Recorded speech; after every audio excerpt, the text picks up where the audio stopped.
Welcome everybody. The pleasure to meet you again.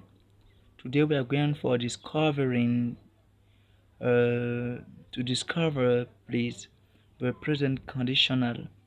So don't forget to subscribe on this channel and let's go. Le conditionnel présent. Tout savoir sur le conditionnel présent. C'est le but de notre cours d'aujourd'hui. Et il faut savoir que should, c'est le conditionnel présent de must. Must qui est un modal verbe et qui signifie devoir. Mais on utilise should pour exprimer, pour donner des conseils ou pour exprimer une obligation ou encore des obligations. Donc nous ne devons pas oublier que I must be going. I must be going veut dire il faut que je m'en aille. You must learn things signifie vous devez apprendre des choses. Donc c'est must qui devient should au conditionnel présent. Des exemples. We should go and see her. Nous devrions aller la voir. Exemple 2. Connor should be there by now. Connor devrait être ici à l'heure qu'il fait. Exemple 3. They should tell the truth to teacher. Il devrait dire la vérité au professeur. Voyons maintenant la forme négative, c'est-à-dire utiliser le ne pas. Exemple 1. We should not go and see her. Nous ne devrions pas aller la voir. Exemple 2. Connor should not be there by now. Connor ne devrait pas être ici à cette heure. Exemple 3. They should not tell the truth to teacher. Il ne devrait pas dire la vérité au professeur. Allons à la forme interrogative. Essayons de poser des questions avec should. Alors, exemple 1. What should I do? What should I do? Que devrais-je faire? Que devrais-je faire? Qu'est-ce que je devrais faire? Exemple de réponse. You should leave. Tu devrais partir.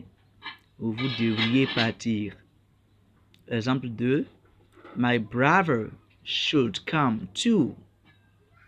My brother should come too.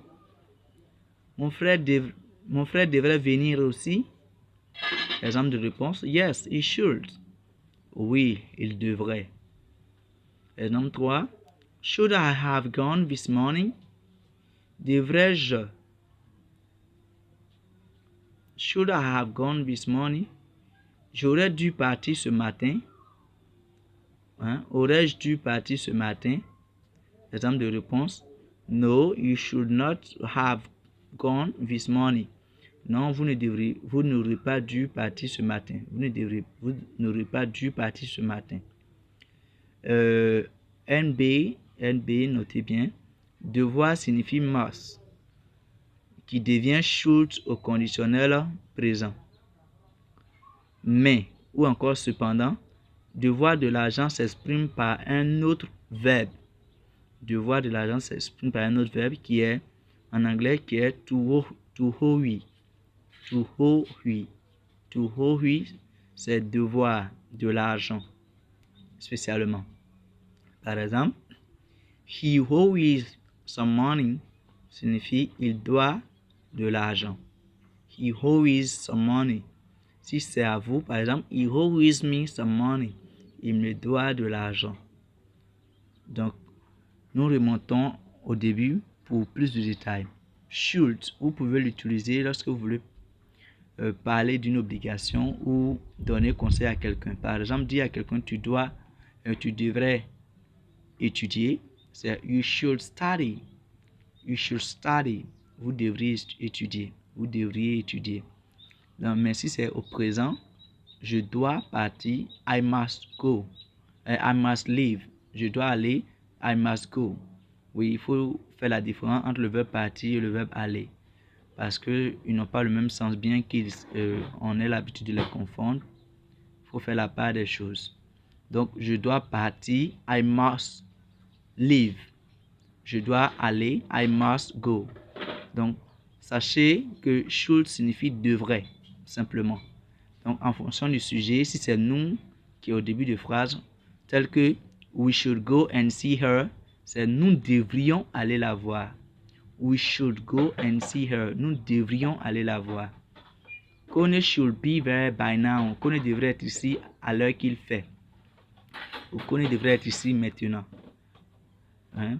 Ici c'est il ou elle au pluriel, donc they should tell the truth to teacher. Il devrait dire la vérité au professeur. Vous voyez, là c'est pour exprimer ce que c'est pour exprimer l'obligation. L'obligation. Mais dire à quelqu'un, you should give your things. Tu devrais donner ta chose. Là c'est un conseil. Ce n'est pas une obligation en tant que tel.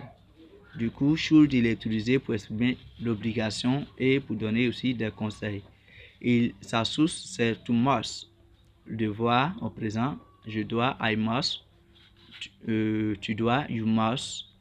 Il doit, he must. Elle doit, she must. Il, objet et animaux, it must, il doit.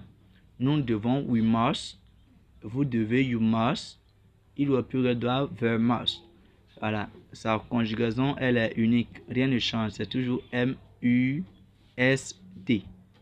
Donc, vous pouvez utiliser ce verbe au présent en disant, je dois faire ceci. Par exemple, je dois aller à l'école. I must go to school. I must go to school. Je dois aller au marché. I must go to market. Donc, facile à utiliser. Il vous faut simplement connaître sa signification en français pour pouvoir l'employer. Vous voyez, il se place juste après le sujet quand il est la forme affirmative. À la forme interrogative, la phrase peut commencer par lui ou il peut être précédé d'un autre mot comme where ou bien what. What should I do? Que devrais-je faire? Qu'est-ce que je devrais faire? Vous voyez? Donc du coup, c'est à vous de le manipuler à votre guise. Mais n'oubliez pas ce que cela signifie.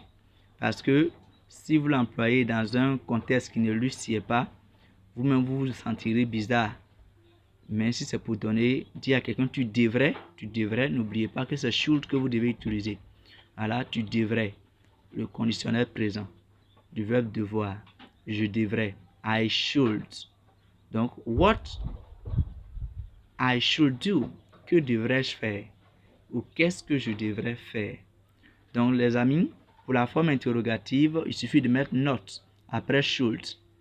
Voilà, pour mettre la négation. Je vais mettre not après should. We should not go and see her. Nous ne devrions pas aller la voir. Ok. Si c'est tu ne devrais pas passer par là, c'est you should not pass there. Tu ne devrais pas passer par là. Donc c'est un peu tout sur should. C'est le verbe must qui devient au conditionnel présent should. N'oubliez pas de vous abonner si vous ne l'avez pas encore fait et activer la cloche de notification pour de nouvelles vidéos. Vous pouvez donner vos suggestions dans l'espace commentaire ou encore pour y poser vos questions. Merci, ce fut un plaisir et à bientôt.